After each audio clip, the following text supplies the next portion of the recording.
morning, Dubai. Welcome back to the Lovin Dubai show, where we go through all of the trending stories that everyone in Dubai is talking about. Our top story, of course, is the earthquake relief, and the UAE has mobilized urgent aid for Turkey and Syria.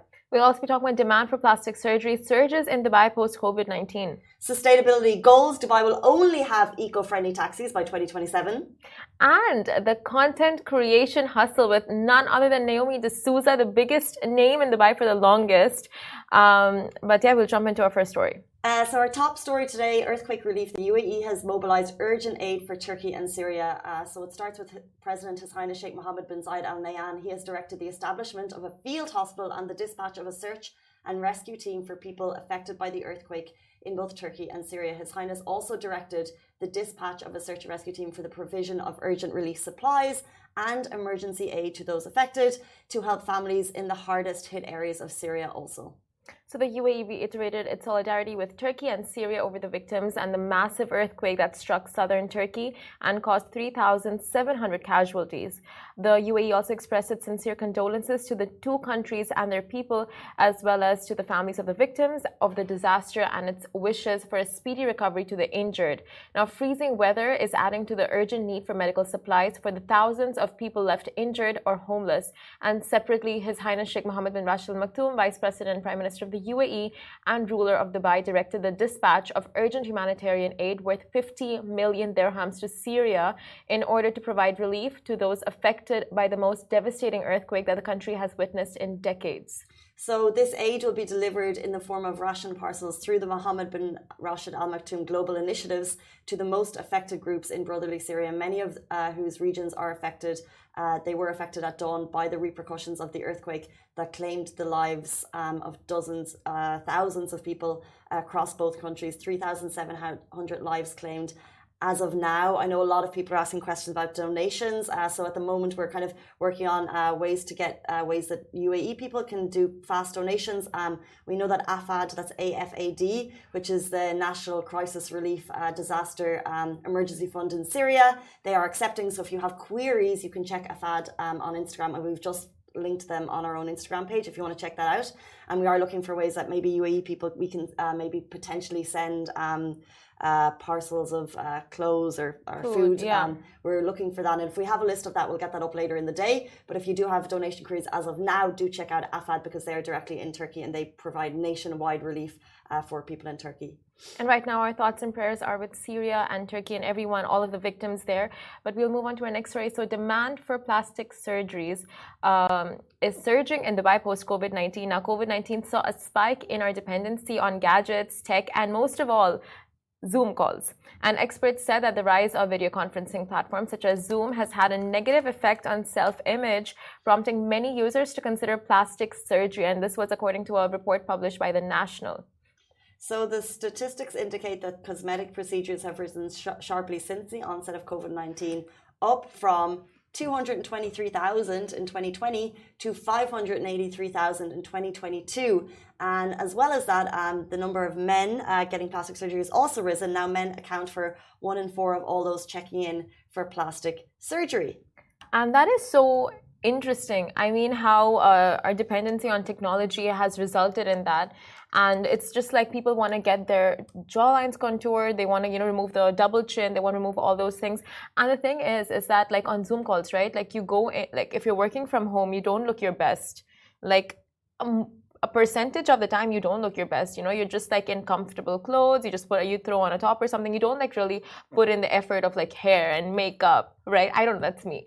I was working from home for a month and I made a conscious effort to look pretty. I thought I felt great. I was like, no makeup, no hair. Yeah, it was great. There are people like you, natural beauty. No, not natural, but just make an effort to be like, okay, you don't have to wear makeup. It's great. And you just feel comfortable. See, that's you. You're comfortable in your skin, right? And there are people like me. And I'm sure there are people like me who are not so comfortable, like without like dressing up on camera at least, So it's just like it adds to So continue with this point. So you're saying that because of the increase of Zoom calls, there are more people getting plastic surgery? So that is a contributing factor, like a major contributing factor. Like people see how they, look on Zoom calls, and they just keep constantly looking at themselves, right? Like when I'm talking to you now, I can't see myself. So I'm not that self-conscious because it's like, it is what it is. But then on Zoom, you can see yourself. You can see like the way you talk, all your expressions, you can see all of that like in front of you constantly. So I think people have that thing of, being super judgmental on themselves, right? Like self-critical. So I see like where that, drive comes to, like just to go and fix or correct something that you don't find. I would have thought we didn't work from home, so correct me if I'm wrong, because we were in the office most of the time, but I would have assumed that more people working from home would have made them relax more about the pressure of society on them in terms of beauty. The two kind of mindsets. Because you're not out and about. You don't have to, people were socializing a lot less. They were, spending more time with family. They were getting back to basics. Like people say, throughout the pandemic, a horrific time, of course. But one of the silver linings was that people got back to basics and people kind of looked at their jobs and thought, why am I putting so much effort into something that's not important? Same as clothes, same as makeup. So I would have thought the opposite. However, what I do think is a contributing factor to the rise in plastic surgeries is that the UAE is actually putting spend behind internationally, suggesting people come to Dubai. I think the name of the campaign, I can't fully remember, but it's One Day in Dubai, something similar, and putting Dubai on a pedestal for coming to the UAE for surgeries because we have world-class experts facilities and things for people to come. So correct. I know that would be a contributing factor as well. Zoom for sure, and like Dubai is considered to be the Beverly Hills of the Middle East. So that is also like, with a number of clinics that we have, the number of technologies and like upcoming machineries and all of that. It's just people do want to, like they know that it's a safe place to get all these surgeries and to undergo all these like treatments. But you know what? Like all the points you made on COVID, so true. But all these. It's a mix. All these learnings are so fleeting, right? Like during COVID, we also learned to be kind and generous, not troll on the internet. How long did that last? Yeah. I remember that day. Let's all support each other, support the community, stand together. But then as soon as COVID was done, the masks came off. People were back online trolling, bullying. How fleeting were the lessons we learned during COVID? I don't know. Really? You don't think? I mean, it's hard to kind of gauge internet trolls. Like, we don't have a meter of it. Yeah. They're always going to be there. Like, people are always people at the end of the day. Whether we learned lessons from COVID, I think so. Really? Okay, let's start with the basics of like, like we said, washing hands. Like, do you think people still go by that? So I was at the doctor yesterday. Yeah. And I was so conscious of my hands. I wore a mask and I noticed, because I wore a mask to the doctor, I noticed that when I went to the supermarket before the doctor, that a lot of people were wearing masks. And I felt gross. I was like, I need to wash my hands immediately when I get home. And like my mum and I walked back into the apartment. We both like, let's wash our hands. Like, yes, 100%. I'm more conscious. No, yes. We are more conscious of germs. We are better people. We have, whether or not, although we're back to working whatever hours our job entails, we know that there's a silver lining in terms of hybrid working. That never happened before COVID. There's a younger generation who think that they deserve a day at home every day a month. That was never a thing before COVID. I'm not saying it's true or it's not true. That was never even an option. Entitlement. That's what you get out of COVID. That's not what I said. But there's people who are working from home. I know people in tech jobs in big cities who have managed to get that tech salary, and now they're living in the countryside. They don't even need to go into the office. Like, this is all post-COVID. This is all the silver lining of something that was truly horrific for a year and a bit. That's true. You made a good point there. I give up. It's not Zoom calls. No, it's not Zoom calls. Nope. I take that back. No, you said it. You said Zoom calls are a contributing factor. Yeah. And you made a good point that some people, if you're looking at yourself, you're more aware. Personally, I relate to the report. Only because, like, I know, like, for me, it's like when I'm on a Zoom call, I'm just like, okay, this gots to go. This gots to change. Beautiful. Oh my God, stop it. You're so beautiful. We're not putting you on Zoom calls ever again. We're going to ban mirrors in the office, and then you'll realize. Do you remember last month when you're like, why isn't your camera on, Simran? Why isn't your camera on? I'm just like. That's because I was sitting like straight out of bed, my hair all over the place, and I just thought you don't need nice to put in an effort. Okay, let's jump into our next story. We're talking all about the eco-friendly goals that Dubai has for its transport system. Now, while many countries are adopting ways to become more green, the UAE has taken the idea and ran with it as always. So from adding free water fountains across the city of Dubai, which we love. We've eliminated plastic bags, and that's going to continue over the next couple of years in supermarkets. The UAE is also on its way to becoming one of the most environmentally conscious countries in the world. We are even planning to wave goodbye to normal cars and say hello to an eco-friendly fleet of taxis by 2027. Wow, so 72% of taxis in Dubai are already environmentally friendly vehicles, and that mounts up to 8,221 hybrid cars. And RT announced that all taxis will be hybrid, electric, and hydrogen powered in 4 years. Now, incredibly, Dubai's initial plan to transform 50% of its taxi fleet into eco-friendly has massively reduced the level of carbon emissions by as much as 420,000 tons annually. So that is a massive amount if you think about it, and such ambitious and noble plans for the country and the city moving forward. What type of cars are they? What type of car? Hybrid? I really don't know a lot about cars, but my thought process of electric cars was always that Tesla was one of the main options, but it's too expensive. Oh, but you can get hybrid. Like that can run on both fuel as well as electricity. So is it very common? Is it? So I always thought switching to electric was an expense that would be tricky for. I thought Teslas are super expensive, and I thought moving to electric cars was quite expensive. But maybe if to buy a taxi you're doing it, those cars are relatively affordable, and therefore more of us could choose that option. Yeah, more of us should be choosing that option 100%.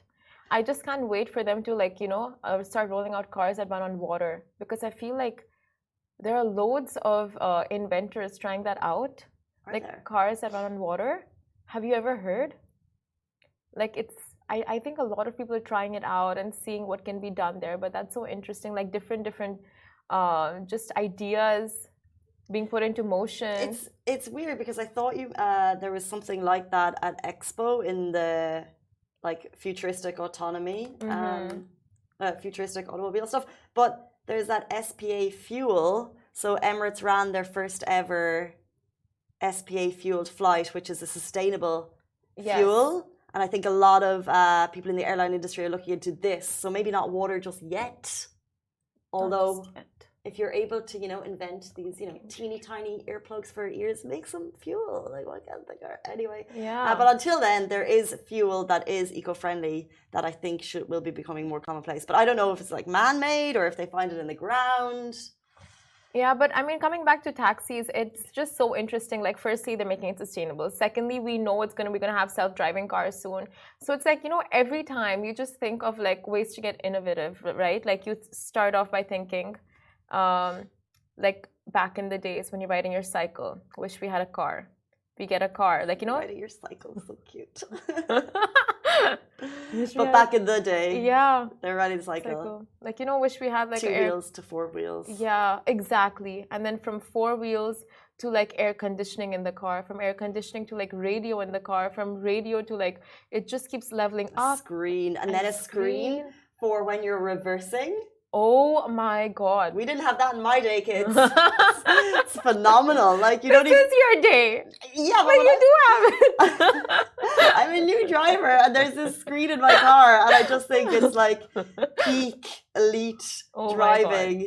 The car is 2008, by the way, but whoever owned it before me put in put in this screen. It's the best thing in the world. So I'm here. Other people are here in terms of, energy and fixing the world and sustainable cars. I'm still my car has a screen. Right.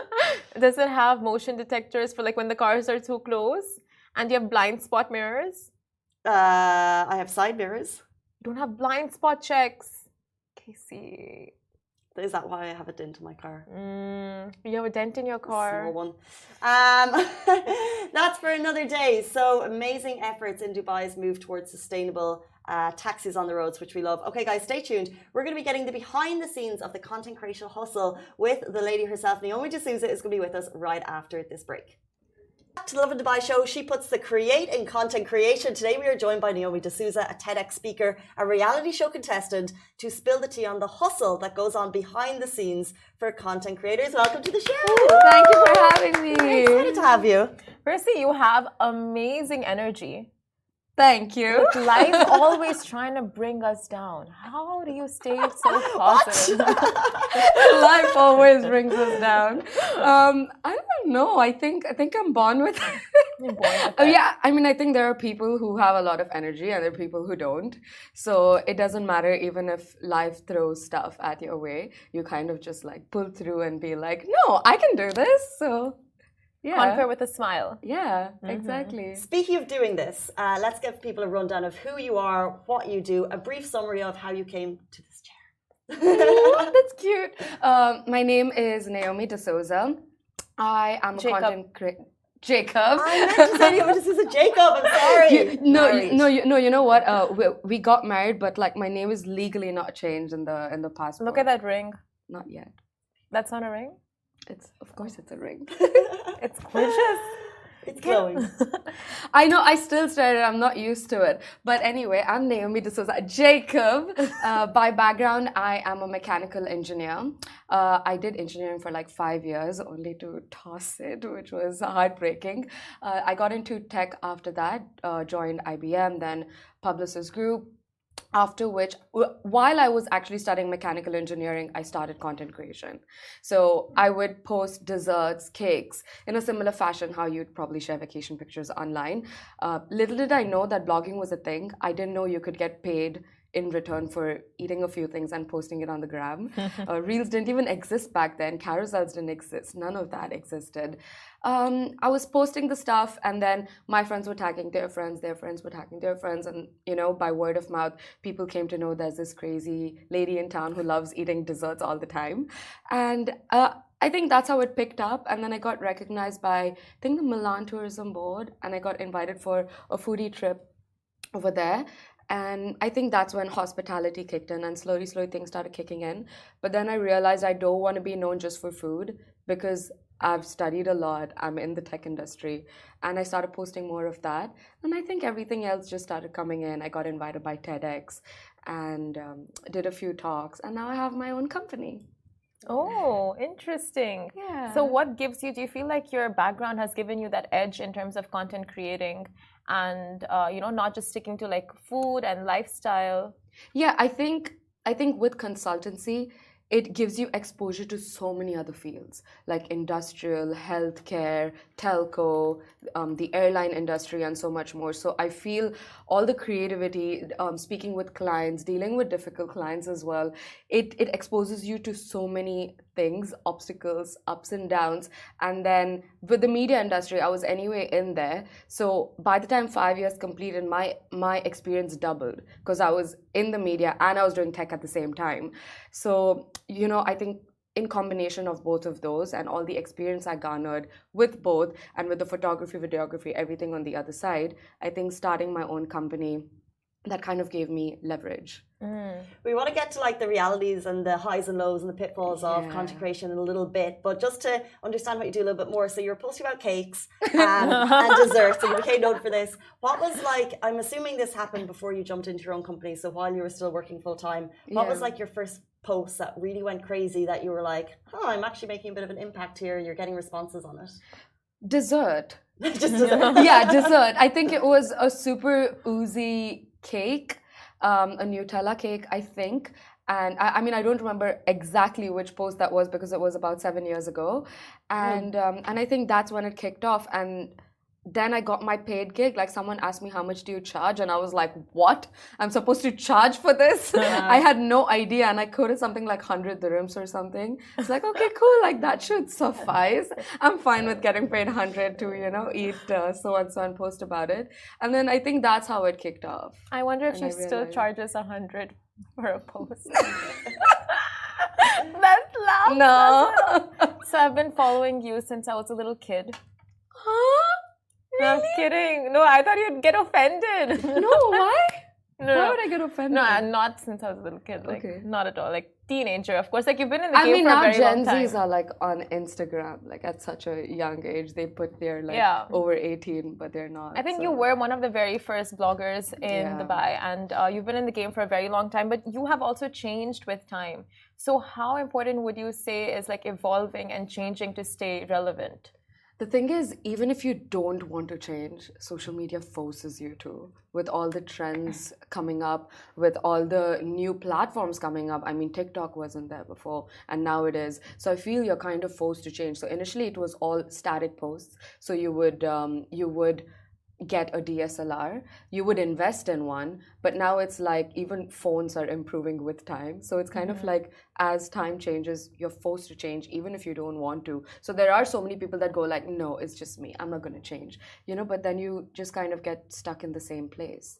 So you have to evolve with time. And I think when that happens, you also grow older. You learn more things. You want to do other stuff. You get educated in so many other things and ways. And then, yeah, you just grow with time. Speaking of evolution, obviously you used to post desserts, but I actually feel like I know you and Jacob more than I should do because you know I've seen your proposal, like, and I've seen you guys together for so long. At what point, like, how much of your relationship do you show, and then how much do you not show? And then God, is it like that's a deep question. Is it like a decision, or you know, like I mean, how much of your personal life do you share, and then how much do you feel like you should hold back because you want to keep it private? I think the bad stuff, no one really shows it on social media. But every now and then I don't mind showing it because it makes me a real person. But I think quite often what happens is on social media, it is such that you post something good and people think you're just showing off. You post something bad and people think you want attention. Yeah. So I think that's the difficult part, right? Because I do show a lot of the good, like my mom, Jake, but then they go like, oh, like she's definitely not all that, you know, like behind the scenes. And then you do show some bad, and then I would say, oh, you know, like this happened, so and so. And then they say like I'm demanding sympathy. So I think that fine line is kind of hard to achieve, and you do end up sometimes posting something and then people hate you for it regardless. Yeah. So I think I'm just like, I know, you know who you are. I think shifting it like towards a meme, like maybe if your husband needs space all the time, it depends on your tonality, right? I think if I go, oh my God, my husband needs space all the time, and then, you know, that's depressing. But if I turn it into a meme, it's like everyone suddenly can relate to it. Yeah. You know what I mean? So I think it's just how you post it when you have something you want to showcase anyway. Have you ever been reluctant to this change? Because like you've learned a lot, like turning problems into memes, and then learning, you know, how to make TikToks and reels and just get creative and different ways of, you know, just creation altogether. So like at any point were you reluctant, like, no, I don't want to get into TikTok, I don't want to start making reels, like it's, no, or were you always open to it? No, I really wasn't, because I think because I was one of the first content creators in the region, I was so used to static posts for the longest time. But it's kind of like because static posts were not being shown as much anymore, you were forced to start with reels. And now what's the difference? I mean, first it was TikTok, then it was reels. So then it's like you're forced to be into that trend, because clients also approach you for that very reason. They go like, we want TikTok because video content is the next big thing now. So it's kind of like you kind of learn how to do that. And I didn't want to dance on TikTok. So there were a couple of times where brands were, I'm like, listen, I'm not doing that. Like, let me first settle into this. And I think now I'm settled into it. And now I can see why videos do much better than photos, because you just see so much more of it, right? So then I started with TikToks. And then TikTok Reels, not a big difference, because you do TikToks and you kind of repost the same thing to your Reels and vice versa. Yeah. When you are looking at the term influencer, so basically it is one of the most popular. It gives everyone the eek. It gives everything, but it's actually one of the most. What's funny is that people hear influencer and they hate it, right? Yeah. However, it's also one of the most popular search terms, how to be an influencer. So when I look at your feed, it's all very nice and pretty, but like what are the realities? I'm not saying like specifically the negative stuff, but what's like the reality of like a day-to-day content creator? The thing is, it is pretty difficult to be a content creator because the thing is, you have to always be innovative. And I think what people don't see is in every single industry, there are people who are not good and there are people who are good. And that even holds true for the medical industry, engineering, so on and so forth. So I feel continuously innovating and every day is a new day. Having a creative block could actually be lethal to your page because probably at that time itself you get a really big deal that you have to have good ideas about. It's because it's also like freelancing. You gotta take what you can, and even when you reject something, it's kind of like you're rejecting your bread and butter. So so I think influencing, I actually never had the opportunity to do only that because I was working and doing this. So it wasn't always my bread and butter. But I do have a lot of influencer friends who'd say that. So I completely relate to it, and that is something that people don't see. And the thing is, you have to always look picture perfect because you get judged regardless. So that's something that I was saying in the beginning. You get judged regardless. So I feel the toll it takes on your mental health is something that people don't really see. And sometimes I think people just go like, "Oh, why don't you just stop influencing?" But the thing is, it's also your passion, right? Like if I tell you to just leave your job, will you just go ahead and go like, "Oh no, I'll leave my job." So, I mean, yeah, there is a lot that goes behind the scene to always innovate, to always shoot, to always think 20 times, am I putting the right thing? But then you get hate for it anyways. Oh, that is every page, every account. So I want to ask you about copyright later, but first I want to say, so right now there's news that there's a new Instagram update that soon people will be able to buy their verification badges. Their What? blue ticks. Really? Yeah. I didn't know that. Like you can pay to get verified on Instagram. So like how people buy followers, they buy engagement. Sounds like Twitter. Yeah, exactly. So now, similar to Twitter, you can buy, like, I think they're going to roll it out soon, that they're thinking of, like, letting people, like, allowing people to buy their verification badges. So how do you think that's going to change the game in the, like, content creating and influencer scene? I think with Instagram in general, you can buy anything. Like probably now they've officiated it, but I think people have already been buying verification ticks, likes, followers, reach, impressions, everything for the longest time.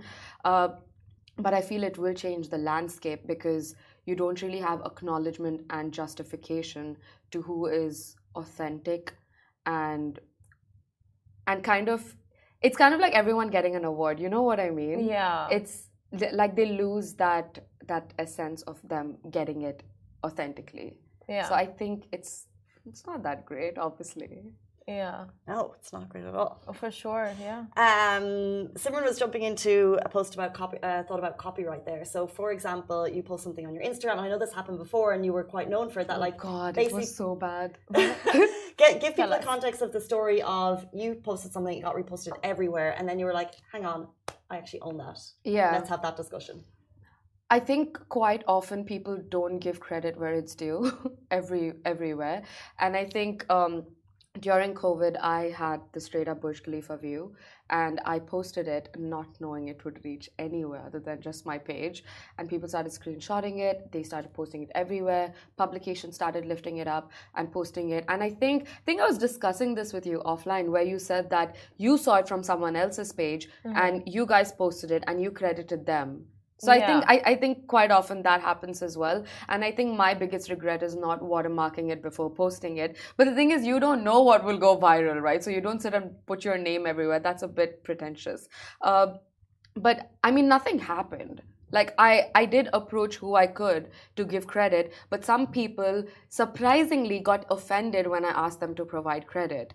And I didn't understand why, because they were like, you're just a stupid content creator. I mean, it's just a And a lot of people damn are picture. also, they're doubtful, like if it's your content, right? They're like, are you sure this is yours? Yeah, and it's like then they gaslight you, you know, for it. And they're like, why are you making it such a big deal or anything? And I'm just like I own that. It's kind of like you create a PowerPoint deck and like, you know, your boss takes credit for it. Like, how will you feel? You know what I mean? But it's not like you can have that argument and debate with everyone on online. So it's kind of like eventually I had to let it go.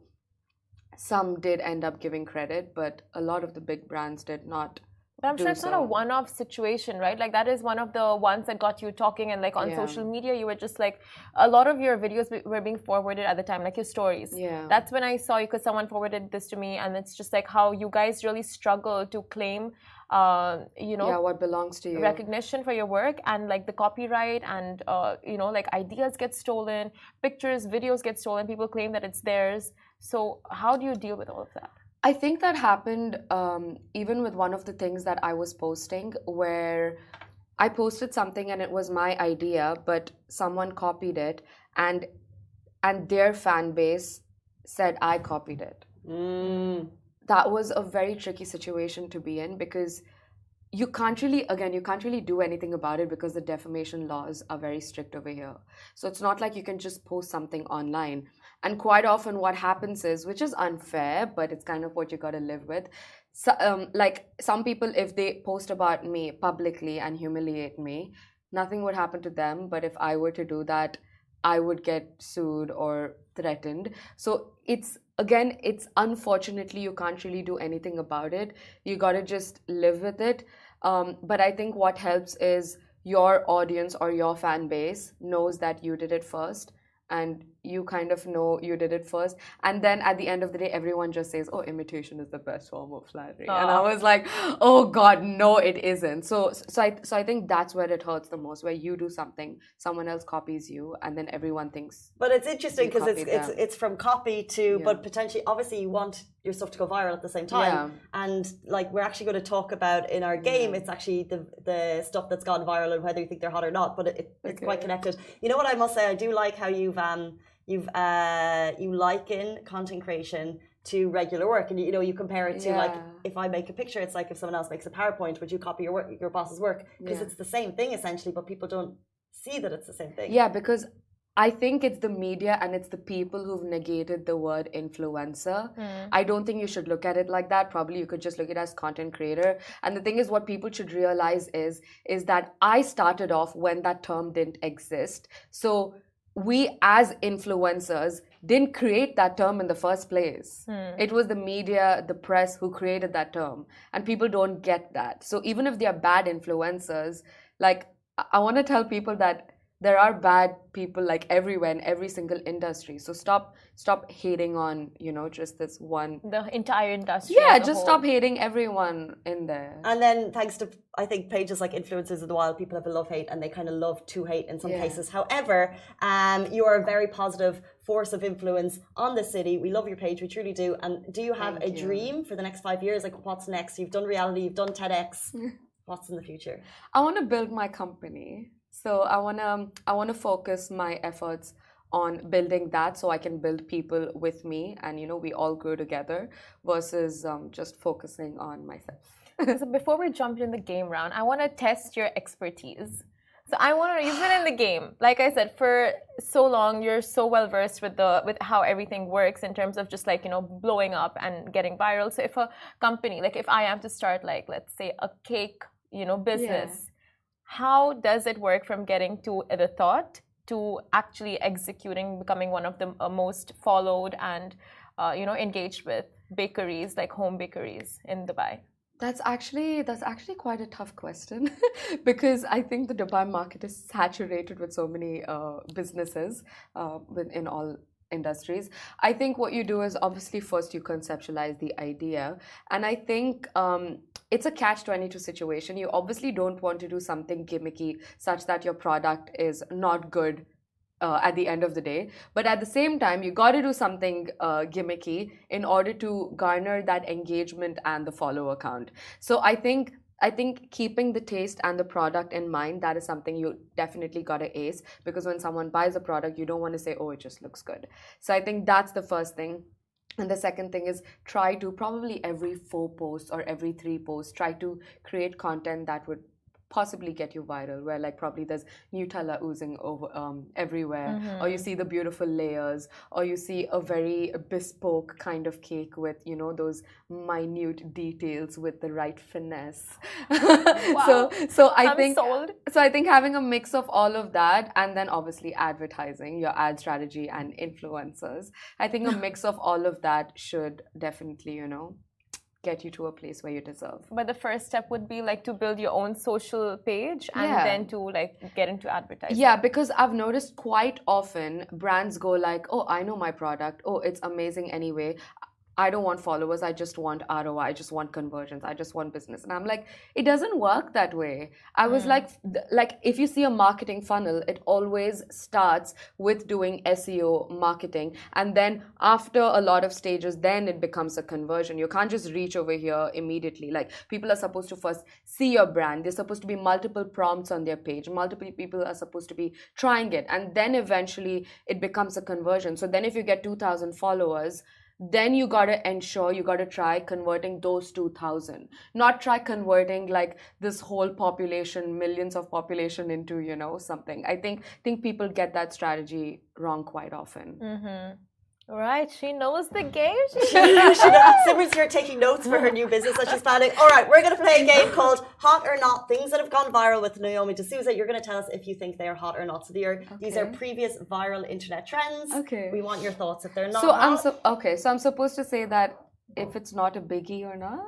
So if you like it, you're like hot. Okay. And then if you don't like it, buzz. Okay. Do you want to test the buzzer? She's working. Okay. First one, a viral internet trend, I guess. Influencers in the wild. Yes. Yeah. Hot. Agreed. Yes. Okay. A cronut. Croissant and donut. Hot. Oh, so hot. Yeah, it is. It is. Those textures, the taste, it's amazing. Yeah. I think the best thing humanity has come up with. Not AI. What about cheese maniquiche? Oh, yeah. We should have had a cronut here. Oh my god, imagine. Yeah. Next one, ASMR. Yes, hot. For those that you don't know, it's that the noise on the internet that gives you weird tinglies. But what is not is the ASMR when you're eating. Oh, ew. Like the slurping. Okay, that's. Oh, sorry, that is what I don't like. Like it's like you're literally. And I'm like, stop! Other ASMR, I'm fine. Like you do not like that, Casey? The slurps? Good to know. Wait, you like it? I don't like it, but now I know that she doesn't like it. It's so annoying. I need some water right now. That was enough. Yeah. Okay. Next one. Back in the days when people used to do planking anywhere and everywhere. Oh God, not. Have you never planked? Yeah, but not anywhere and everywhere. I do it at the gym. I mean, with difficulty, that is.